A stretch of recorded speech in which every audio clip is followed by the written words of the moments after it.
যার কারণে মহান আল্লাহ রাব্বুল আলামিন আপনার আমার নবী বিশ্ব নবী রাহমাতুল লিল আলামিনকে আল্লাহ মহান চরিত্র আল্লাহ দান করেছেন। আদম আলাইহিস সালাতু ওয়াস সালাম থেকে শুরু করে ঈসা আলাইহিস সালাতু ওয়াস সালাম পর্যন্ত আল্লাহ যত নবী রাসূল আল্লাহ পাঠিয়েছেন, সমস্ত নবী রাসূলগণকে আল্লাহ যেই আদর্শ দিয়েছেন, যেই ব্যবহার দিয়েছেন, সবগুলার কমপ্লিট ব্যবহার, কমপ্লিট আদর্শ আল্লাহ বিশ্ব নবীর মাধ্যমে পূর্ণ করেছেন। আর আসতে বলেন সুবহানাল্লাহ। তাহলে বোঝা গেল বিশ্ব নবীর আদর্শ ছাড়া, সিরাতুল নবীর বাস্তবায়ন ছাড়া, সিরাতুল নবী অনুযায়ী জীবন গঠন করা ছাড়া আর বিকল্প কোনো পথ নাই যার মাধ্যমে গোটা পৃথিবীর মধ্যে শান্তি ফিরে আসতে পারে। আরো জোরে বলেন ঠিক না বেঠিক? আরো জোরে বলেন ঠিক না বেঠিক? একমাত্র বিশ্ব নবীর আদর্শই পারে একটা সুস্থ পরিবার, একটা শান্তির সমাজ, একটা শান্তির রাষ্ট্র তৈরি করতে হলে বিশ্ব নবীর আদর্শ দরকার। যে কোনো ডিপার্টমেন্টের মানুষ হোক না কেন, চাকরিজীবী যদি হয়, একজন চাকরিজীবী মানুষের ভিতরে যদি রাসূলের আদর্শ থাকে, একজন ব্যবসায়ী মানুষের ভিতরে যদি রাসূলের আদর্শ থাকে, একজন রাজনৈতিক ব্যক্তির মধ্যে যদি রাসূলের আদর্শ থাকে, তাহলে এই সমাজ শান্তির সমাজ হবে, এতে কোনো সন্দেহ নাই। যারা বলেন ঠিক না বেঠিক? আল্লাহ রাব্বুল আলামিন আপনার আমার নবীকে খুলুকে আযীম দান করেছেন, মহান চরিত্র আল্লাহ দান করেছেন, যার কারণে কিয়ামতের কঠিন ময়দানে মহান আল্লাহ যখন জান্নাতীদেরকে জান্নাতের ভিতরে আল্লাহ ঢোকার পারমিশন দিবেন, তখন সমস্ত জান্নাতীদের চরিত্র হবে বিশ্ব নবীর চরিত্র। সুবহানাল্লাহ। কারণ লক্ষ্য করে দেখেন, আল্লাহ নবী বিশ্ব নবী রাহমাতুল লিল আলামিনকে মহান আল্লাহ এমন চরিত্র মহান আল্লাহ তাকে দান করেছেন, পৃথিবীর মানুষগুলা আজও পর্যন্ত হতবাক হয়ে গেল। কারণ যেখানে মক্কা এবং মদিনার মধ্যে মানুষের অবস্থা এমন ছিল, মক্কা এবং মদিনার মানুষের অবস্থা বড় ভয়াবহ ছিল।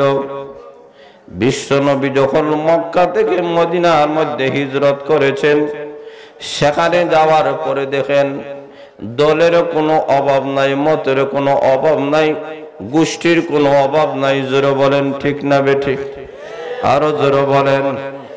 মদিনার মধ্যে অনেক গোষ্ঠীর লোক বসবাস করেন। আল্লাহ বিশ্ব নবী রাহমাতুল আলামিনকে দেখেন, মদিনার মধ্যে যেমন আদিবাসীরা আছে, ঠিক তেমনি ভাবে মদিনার মধ্যে ইহুদি জাতিরা আছে, খ্রিস্টান জাতিরা আছে। সকল গোষ্ঠীর সমন্বয়টাকে বিশ্ব নবী কেমন ভাবে এক করে দিলেন, কেমন ভাবে আল্লাহ নবী বিশ্ব নবী রাহমাতুল আলামিন সকল মত, সকল গোষ্ঠীর পদগুলোকে এক করে এমন ভাবে মদিনার মধ্যে বিশ্ব নবী রাষ্ট্রপ্রধান হয়ে গেলেন। মদিনার সকল মানুষ এক বাক্যে ঘোষণা দিল, মদিনার মধ্যে বিশ্ব নবী ছাড়া আমরা আর কাহারও নেতৃত্ব মানি না। আরো জোরে বলেন, আরো জোরে বলেন। ভাইরা লক্ষ্য করে দেখেন, এমন একজন নবী বিশ্ব নবী মক্কা থেকে মদিনার মধ্যে গিয়েছেন, যেই নবীর দেশ হলো মক্কাতুল মুকাররমা, কিন্তু বিশ্ব নবী মক্কা ছেড়ে মদিনার মধ্যে চলে গেলেন। এই জায়গায় তো নবীজির কোনো বাড়ি নাই, ঘর নাই, আত্মীয় স্বজন পাড়া প্রতিবেশী কেউ নাই। এটা আমাদের সমাজে দেখবেন, কোন মানুষ যদি ভিন্ন দেশ থেকে আপনার এলাকার মধ্যে আসিয়া যদি নেতৃত্ব দিতে চায়, স্বাভাবিকভাবে কোনো মানুষ তার নেতৃত্ব মানতে চায় না। কথা বলেন ঠিক না বেঠিক? আরো জোরে বলেন ঠিক না বেঠিক? কিন্তু আল্লাহর নবী বিশ্বনবী রাহমাতুল আলামিনের আদর্শ এমন, আল্লাহর নবী হিজরত করে যখন মদিনার মধ্যে চলে গেলেন, একদল সাহাবায়ে কেরাম ওনার সঙ্গে হয়ে গেল, যাদেরকে মুহাজির বলা হয়। মদিনার মধ্যে যেই সমস্ত সাহাবায়ে কেরাম তাদেরকে আনসার বলা হয়। একদল মুহাজির, আরেক দলের নাম হলো আনসার। আল্লাহর নবী রাহমাতুল আলামিন দুই দেশের মানুষ, দুই দলের মানুষ, প্রত্যেকটা মানুষের মত এবং পথ এক হতে পারে না। জোরে বলেন ঠিক না বেঠিক? আল্লাহর নবী বিশ্ব নবী রাহমাতুল আলামিন সেখানে গিয়ে সর্বপ্রথম আল্লাহর নবী ঘোষণা দিলেন, মানুষ মানুষের মধ্যে কোনো ব্যবধান নাই, উঁচু নিচু মানুষের মধ্যে কখনো হতে পারে না। কথা বলেন, আরো জোরে বলেন। মানুষের মধ্যে কোনো বৈষম্য হতে পারে না, ধনী গরিবের মধ্যে বৈষম্য হতে পারে না।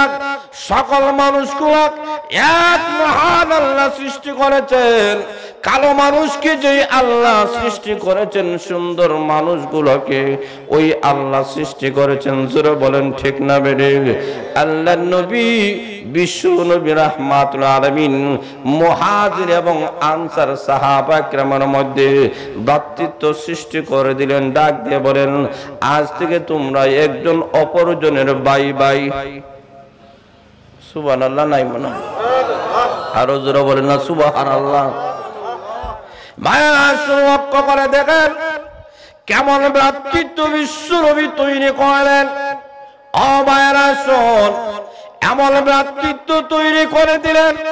লক্ষ্য করে দেখেন যেই ভ্রাতৃত্বের কারণে আনসার আর মুহাজির সাহাবা কেরামের মধ্যে এতই ভালোবাসা, এতই মহব্বত হয়ে গেল।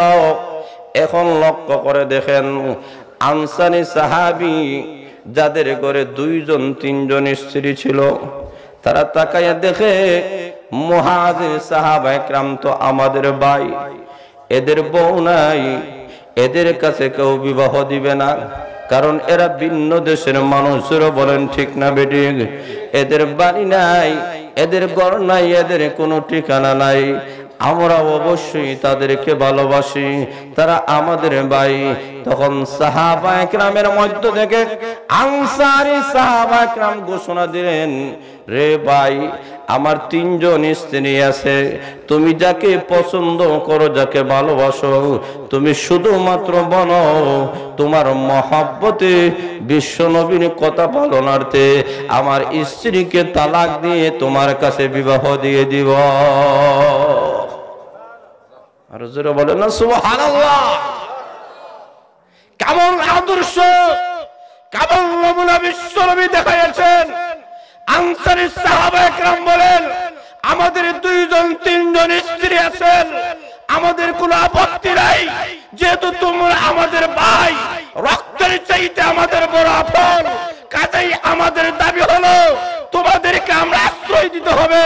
তোমাদের স্ত্রী নাই, এই এলাকার কেউ তোমাদের কাছে কোন সম্ভ্রান্ত মহিলাকে বিবাহ দিবে না, কাজেই আমার স্ত্রীর তালাক দিয়ে দিলাম, তোমার স্ত্রী হয়ে যাবে। এমন ভালোবাসা, এমন মহব্বত বিশ্ব নবীর আদর্শের মাধ্যমে বাস্তবায়ন হয়েছিল মদিনার মধ্যে। জোরে বলেন ঠিক না বেঠিক? আরো জোরে বলেন ঠিক না বেঠিক? এমনকি লক্ষ্য করে দেখেন আজকে আমাদের সমাজে, লক্ষ্য করে দেখেন সেই যুগের অবস্থা এমন ছিল যে কোন আনসারী সাহাবায়ে কেরাম যদি মারা যাইতেন, তখন তার সম্পত্তির মালিক মুহাজির সাহাবায়ে কেরাম হয়ে যাইতেন। সুবহানাল্লাহ নাই? আর হুজুর হলো সুবহানাল্লাহ। কেমন ভাবে বলা হবে? আজকে লক্ষ্য করে দেখেন এক ভাই আরেক ভাই সম্পত্তি নিয়ে কারাকারি মারামারি। আর জোরে বলেন ঠিক না বেঠিক? ঔরসজাত একই বাবার ঘর থেকে দুই ভাই তিন ভাই হয়েছে, তার ভুল হয়েছে, কিন্তু তাদের ন্যায্য অধিকার দিতে চায় না। লক্ষ্য করে দেখেন বিশ্ব বিশ্বনবী কেবল আদর্শ স্থাপন করে গিয়েছেন। মুহাজির সাহাবায়ে কেরাম তাদের পিতার ঘরের সন্তান নয়, ভাই নয়, তাদের দেশের ভাই নয়, ভিন্ন দেশ থেকে এসেছে, কিন্তু ইসলাম এমন ভাবে তাদেরকে অধিকার দিয়েছে। আনসারী সাহাবায়ে কেরামের যে সম্পত্তিগুলো রেখে দিতেন, মুহাজির সাহাবায়ে কেরাম অটোমেটিক এইগুলার উত্তরাধিকারী হয়ে যাইতেন। জোরে বলেন সুবহানাল্লাহ। নিজের সম্পদের মালিক তারা হয়ে গেছে। নিজের স্ত্রীগুলোকে তালাক দিয়ে তাদেরকে মহাব্বত করেছেন এবং নজির এমন ভালোবাসার দৃষ্টান্ত পৃথিবীর ইতিহাসে বিশ্বনবী ছাড়া আর কেউ দেখাতে পারে? আরো জোরে বলেন। মায়েরা লক্ষ্য করে দেখেন, আল্লাহর নবী বিশ্বনবী রাহমাতুল আলামিন এমন ভাবে মানুষের বৈষম্য দূর করে দিলেন। আল্লাহর নবী বলেন, সমাজের যে কোনো মানুষ যার মধ্যে দিনদারিতা আছে এই নেতৃত্ব পাবে। জোরে বলেন সুবহানাল্লাহ। আল্লাহর নবী বিশ্ব নবী রাহমাতুল আলামিন নেতৃত্বের আসন দিয়েছেন। যার মধ্যে তাকওয়া আছে, দিনদারিতা আছে, সেই লোকটা নেতৃত্বের অধিকারী হবে, যে কোনো বংশের মানুষ হোক না কেন। কারণ আমার মহান আল্লাহ কোরআনের মাধ্যমে ঘোষণা করে দিয়েছেন, টাকা পয়সার মাধ্যমে নয়, বংশের মাধ্যমে মানুষের সম্মান মর্যাদা বাড়ে না। মানুষের সম্মান আর মর্যাদা তার তাকওয়া ছাড়া আর কিছুই হতে পারে না। জোরে বলেন ঠিক না বেট? আরো জোরে বলেন। আল্লাহর নবী বিশ্বনবী রাহমাতুল আলামিন মদিনার মধ্যে 10 বছর বিশ্বনবী মদিনার রাষ্ট্রপ্রধান ছিলেন। আল্লাহর নবী রাহমাতুল আলামিন মদিনার রাষ্ট্রপ্রধান হয়ে গেলেন। 2 নম্বরে লক্ষ্য করে দেখেন, খলিফাতুল মুসলিমিন আমিরুল মুমিনিন আবু বকর সিদ্দিক রাদিয়াল্লাহু তাআলা দ্বিতীয় নম্বরের খলিফা হয়ে গেলেন। জোরে বলেন সুবহানাল্লাহ। 3 নম্বরে যিনি হলেন ওনার নাম ওমর ইবনে খাত্তাব রাদিয়াল্লাহু তাআলা। কেউ মদিনার আদি বাসিন্দা নয়। জোরে বলেন ঠিক না বেঠিক? আল্লাহর নবী বিশ্বনবী রাহমাতুল আলামিন এমন একটা নেতৃত্ব, এমন একটি নমুনা আমাদের সামনে তুলে ধরেছেন, যার মধ্যে তাকওয়া আছে, তার মধ্যে কোরআনের জ্ঞান আছে, ওই মানুষটা সম্মানিত হবে, ওই মানুষটা ইজ্জতের মালিক হবে। জোরে বলেন ঠিক না বেঠিক? আল্লাহর নবী বিশ্ব নবী রাহমাতুল আলামিন সাহাবায়ে কেরামের মধ্যে এমন ভাবে বন্ধন সৃষ্টি করে দিলেন, আনসার এবং মুহাজির সাহাবায়ে কেরাম একজন আরেকজনকে কেমন ভাবে ভালোবাসে, কেমন ভাবে মহব্বত করে, নিজের জীবন দিতে রাজি, কিন্তু একজন আরেকজনকে ছাড়তে রাজি নাই। আরো জোরে বলেন। যুদ্ধের ময়দানে এমন অনেক ঘটনা ঘটেছে। নবীর সাহাবী পানির তৃষ্ণার কারণে বিভৎসিত হয়ে গেছেন। পানি পানি বলে যখন আহ্বান করেন, এমনি একজন সাহাবী পানি নিয়ে তার সামনে গিয়েছে। যখন পানি মুখে নিবেন, আরেকজন নবীর সাহাবী বলেন, পানি পানি পানি। ওই সাহাবী বলেন, আমার চাইতে আমার ভাইয়ের পানির প্রয়োজনটা মনে হয় বেশি। সুবহানাল্লাহ। বাড়িতে হইবানি? আরো জোরে বলেন সুবহানাল্লাহ। কারণ কেন সুবহানাল্লাহ কই না? কারণ আমরা সবাই মনে করি আমার প্রয়োজনটাই বেশি। আরো জোরে বলেন ঠিক না বেঠিক? আল্লাহর নবী বিশ্বনবী রাহমাতুল আলামিন ঘোষণা করেছেন, রে দুনিয়ার মানুষেরা, দুনিয়ার মধ্যে তুমি যদি একটি মানুষের হাজত, একটা প্রয়োজন তুমি মিটাইয়া দিতে পারো, মহান আল্লাহ আখিরাতে তোমার জন্য 70টি হাজত পূরণ করার ব্যবস্থা করে দিবে।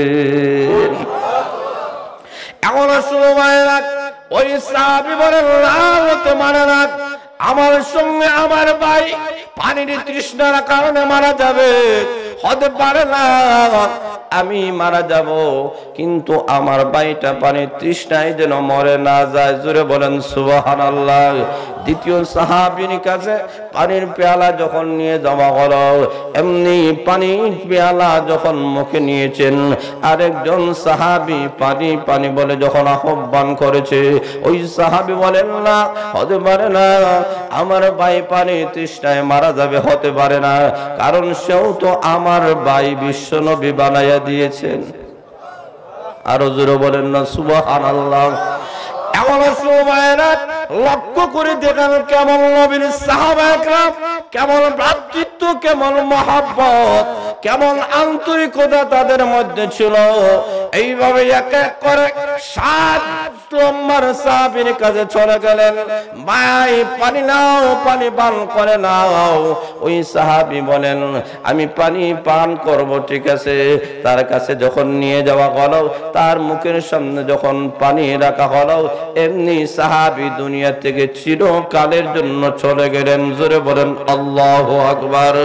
আবার লক্ষ্য করে দেখেন, ওই সাহাবী 6 নম্বর সাহাবীর কাছে চলে আসলেন, আসিয়া দেখেন ওই সাহাবীও দুনিয়া থেকে চলে গেছেন। এইভাবে এক এক করে 1 নম্বর সাহাবীর কাছে আসিয়া দেখেন উনিও দুনিয়া থেকে চিরকালের জন্য চলে গেছেন। পানির জায়গা পানি রয়ে গেল, সাহাবায়ে কেরাম শাহাদাতের পেয়ালা পান করলেন, কিন্তু পৃথিবীর ইতিহাসে ভালোবাসা মহব্বতের দৃষ্টান্ত রেখে গেছেন। কথা ঠিক না বেঠি? জোরে বলেন ঠিক না বেঠি? এটাই ছিল রাসূলের আদর্শ। আজকে আমার সামনে আমার ভাই, আমার গরিব ভাই, অসহায় ভাই না খাইয়া মারা যায়, উপবাস থেকে আমার ঘরে বস্তার পর বস্তা খানির উপরে খানি আছে, কিন্তু আমার পাশের ভাই উপবাস থেকে, আমার পাশের ভাই দরিদ্র অসহায়, করুণার অভাবে খাইতে পারে না, তার দিকে আমরা ভ্রুক্ষেপ করি না। জোরা বলেন ঠিক না বেঠি? আরো জোরা বলেন ঠিক না বেঠি? কোথায় সাহাবায়ে কেরামের আদর্শ আর আজকে আমাদের আদর্শ? আল্লাহর নবী বিশ্ব নবী রাহমাতুল আলামিন আমাদের সামনে এমন দৃষ্টান্ত দেখাইছেন। তাহলে আসল ভাইরা সেই নবীর আদর্শের জন্য যদি শরীরের তাজা রক্ত কখনো রাজপথে যদি দিতে হয়, কারা কারা দিতে রাজি আছেন? হাত তুলে দেখান।